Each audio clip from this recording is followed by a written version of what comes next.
teruslah bersihkan batin kita agar kita kembali kepada kemurnian, agar kita mukso, mati sak durung mati. Apa sih tadi ya? Oh, suwung. Lah kalau kita masih merasa ini merasa itu berarti belum suwung. Suwung itu udah kesadaran itu sendiri.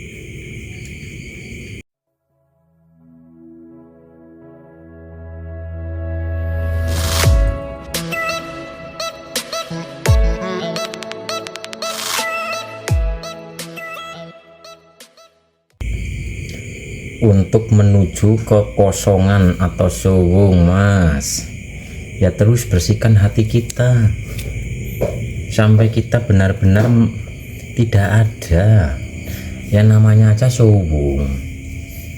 Suwung itu adalah di saat perjalanan Isra Mi'raj. Di Isronya itu kan melihat berbagai macam pemandangan. Di Mi'rajnya itu udah nggak ada apa-apa, udah suwung. Makanya Jibril tidak mampu untuk memasuki alam itu, karena Jibril itu ini.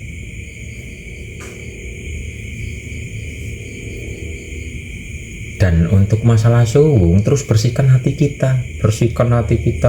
Semakin hati kita bersih, nanti lama-lama loh yo, yang penting berproses.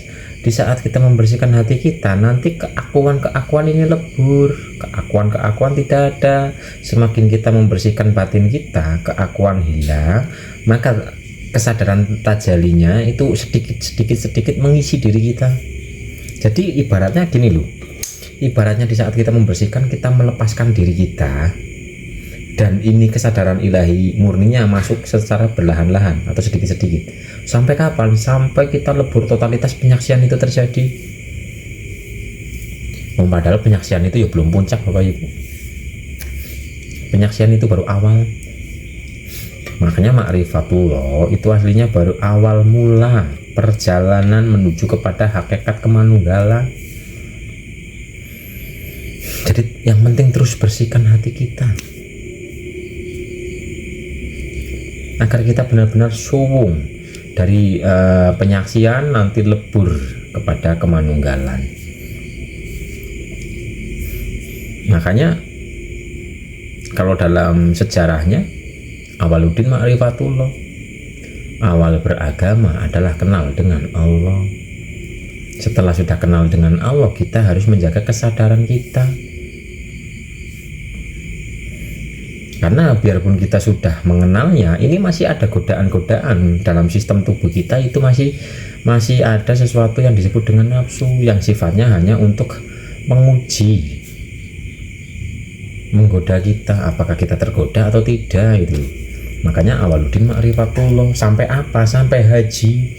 Karena haji sejati itu kita sudah nggak ada, sudah berdiam diri. Kenapa di sana itu disuruh untuk cukur gundul? Itu simbol apa? Kita lepas dari dualitas, tidak ada putih, tidak ada hitam, gundul gitu.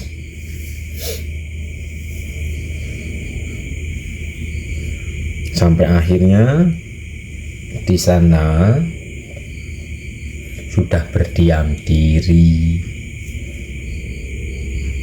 Apa itu namanya? Di saat berdiam itu rukun apa itu namanya?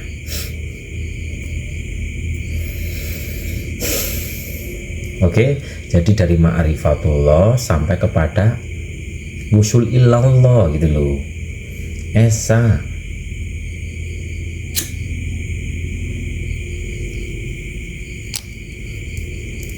Dari syahadat menuju kepada haji. Makanya rukun Islam yang terakhir adalah haji. Penyaksian dulu, dari penyaksian sholat, dari sholat masih ada disuruh puasa. Karena sudah sadar, kadang-kadang itu masih oleng, masih naik turun, makanya disuruh untuk puasa. Ketika sudah puasa, selesai puasanya, disuruh apa? Karena sudah tidak tergoda lagi, zakat, bagikan. dengan kemurnian. Jadi membaginya itu dengan kemurnian, sudah tidak membagi agar ada imbalan lah, agar ada pengakuan lah, tidak. Zakat, setelah zakat apa? Haji. Loh Bapak Ibu, jadi itu perumpamaan, tapi ya itu tadi, terus berproses, bersihkan batin kita.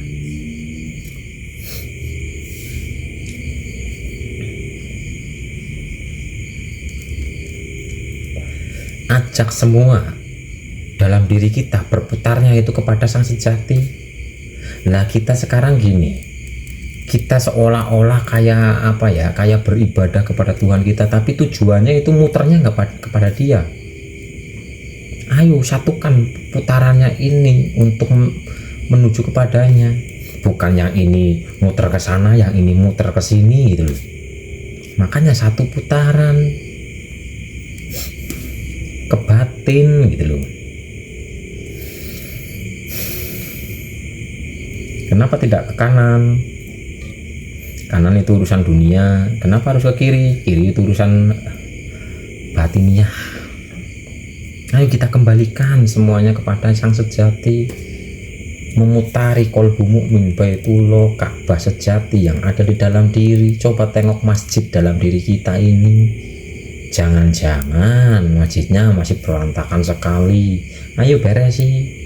Dengan kita bertobat, dengan kita berserah diri, kita mensyukuri, menikmati hidup ini proses penataan diri. Yang berantakan dalam diri kita ini sedang diperbaiki. Yang harusnya, contoh dalam rumah, lemari itu tempatnya di mana, ini nggak taunya lemarinya berserakan di mana-mana. Nah kita memposisikan lemari ini di tempatnya semula. Semua diposisikan pada tempatnya semula, makanya semua bertasbih kepadanya, dan semua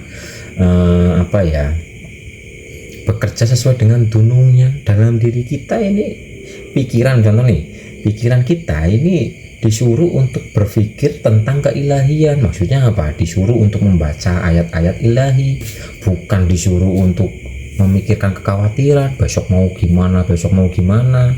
Itu berarti onderdil pikiran kita tidak ditaruh di tempat aslinya. Jadi ayo kembalikan lagi dengan apa? Dengan bersihkan hati kita.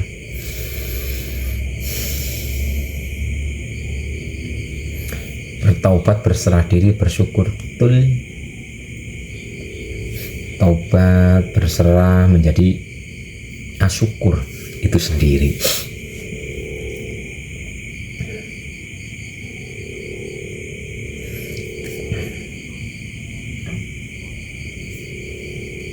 Oke, tuh. Jadi teruslah bersihkan batin kita agar kita kembali kepada kemurnian, agar kita mukso, mati sak durung mati. Apa sih tadi ya? Oh, suwung. Lah kalau kita masih merasa ini, merasa itu, berarti belum suwung. Suwung itu udah kesadaran itu sendiri.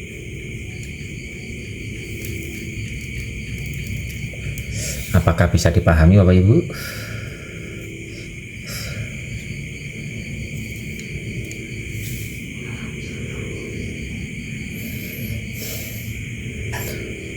Mas, aku pernah berserah diri sampai gak mikir kerja. Maksudnya gak bekerja gitu apa? Awas, ada berserah diri, ada menyerah. Orang yang berserah diri tetap berproses. Contoh, gimana caranya agar kaya? Berserah diri biar kaya terus di rumah aja. Tiba-tiba ada uang tepuk dari atas. Enggak gitu prosesnya. Berserah diri kita tetap berikhtiar, yang kita terkoneksi dengan Tuhan kita. Jadi kita tetap berproses mengikuti tuntunan yang di dalam itu. Bukan berserah diri terus nggak ngapa-ngapain itu karena apa Bu?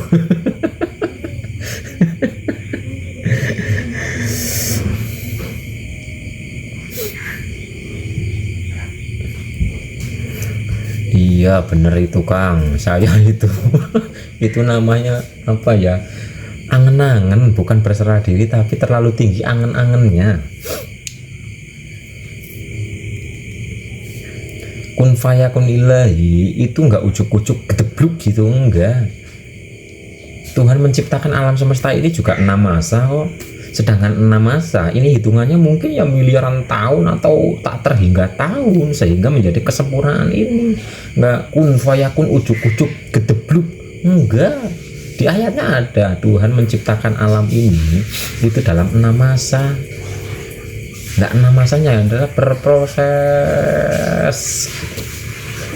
Seperti bikin sesuatu lah, berproses. Jangan kangkung, jangan kacang, lalap jengkol, lalap pete, sambal terasi, berproses dulu, ngeracangi lombok, goreng lombok dan sebagainya, sampai akhirnya jadilah makanan yang aduh ya Allah tadi ngiler.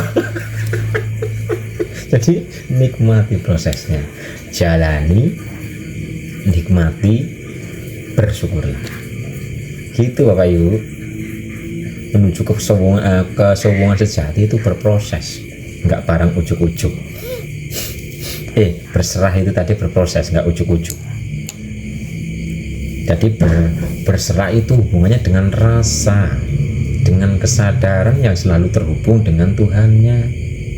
Bukan nggak mau ngapa-ngapain, bukan. Kalau nggak mau ngapa-ngapain terus ujuk-ujuk bisa apa ya jadi apa gitu, itu namanya berangan-angan, panjang angan-angan. Sedangkan Tuhan itu tidak menyukai orang yang panjang angan-angan.